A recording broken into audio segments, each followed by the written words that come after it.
J'ai une devise qui dit que tout ce que j'entreprends, je dois le faire correctement. Même si c'est peu, mais je dois le faire correctement. La mission et les contributions d'un gardien. Organiser et assurer un ensemble de prestations de proximité en matière d'entretien courant du patrimoine, de surveillance de sécurité, de maintenance technique et de gestion locative sur un ou plusieurs groupes d'habitation.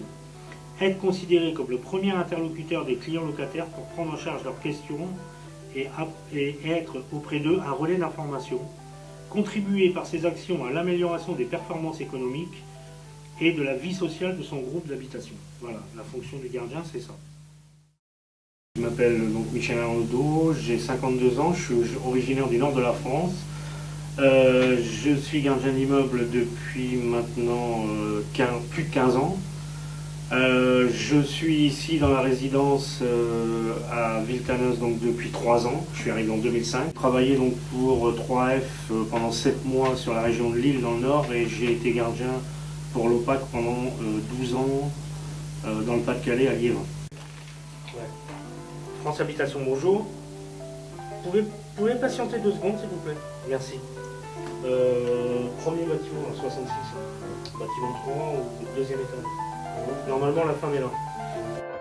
On va mettre en place le plan canicule pour les personnes âgées. Bon, c'est vrai qu'ici, il y a énormément de personnes âgées dans le bâtiment. Où est-ce qu'on a la loge? Il y a Madame Stéphane, il y a Madame Boulin, il y a Madame Duchâtel, etc. C'est des gens qui sont fragiles, qui sont malades.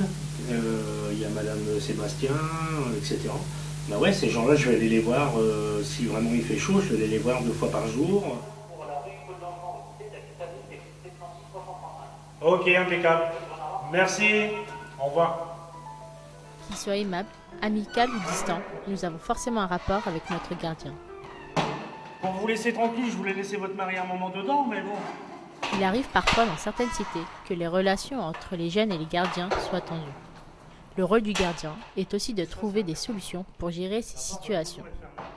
Nous avons demandé à Michel quelle était sa méthode pour désamorcer les conflits avec les jeunes.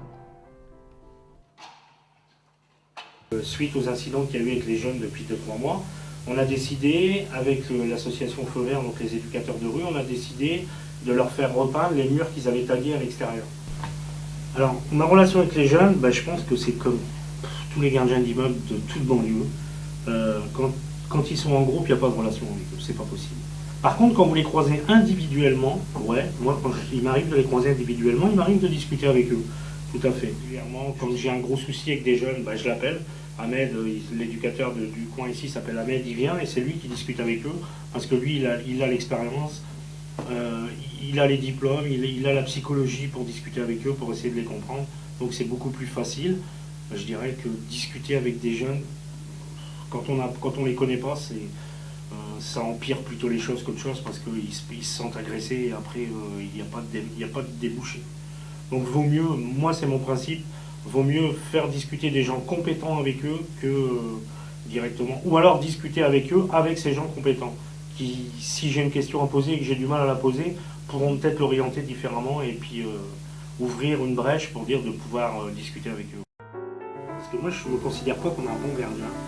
Je me considère simplement comme un gardien d'immeuble qui fait son travail, qui apporte une réponse comme là. Je dis tu me laisses une clé, tu me la mets dans ma boîte aux lettres si tu pars à bonne heure le matin, moi je vais l'appeler l'entreprise, ils vont venir dans la journée. C'est pour moi un bon gardien, c'est ça.